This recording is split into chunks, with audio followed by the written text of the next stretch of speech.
I mean, like again, another thing we talked about in the previous podcast with Chris Engelbert. It's like, yeah, which is known. Don't get me wrong. This isn't shattering news. There's trillions of dollars from your generation or even your parents' generation being passed down to us. Exactly. The great redistribution. But the big problem is, what's the greatest hope for my generation? The previous generation has to die. Right. That's a problem. Mm-hmm.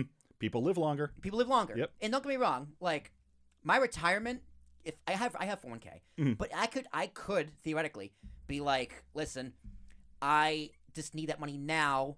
I'm relying on the estate of my parents for my retirement, which theoretically would be enough, plus my investments. Right. But then what? Like, once that generation's dead, and like people in my generation can't buy a house till we're 40 or 50. Yep. We got a mortgage. We die with that mortgage. We don't have to pay off to our next generation. So my generation might be okay, but my generation after that, exactly, you're going to be completely sad. You're going to get this, this night, this nice nut eventually. Too late. Yeah, it's going to come too late, and it's all going to be gone.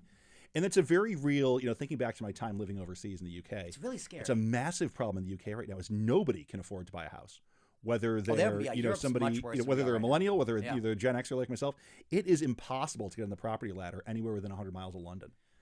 And they're doing all kinds of, both the Conservative Party and the Labour Party have come out with all these different plans to kind of, help people get on that ladder. I mean, I think that it would be, that type of thing is a little bit better received in the UK than here, just because, societal attitudes toward government and everything else. I think they're a little bit more open to that to government help. I mean, that definitely wouldn't fly here, but I think that we're going to be facing, again, similar to the credit crisis I talked about earlier, we're going to be facing a real estate crunch as well, where nobody's going to be able to afford to buy homes.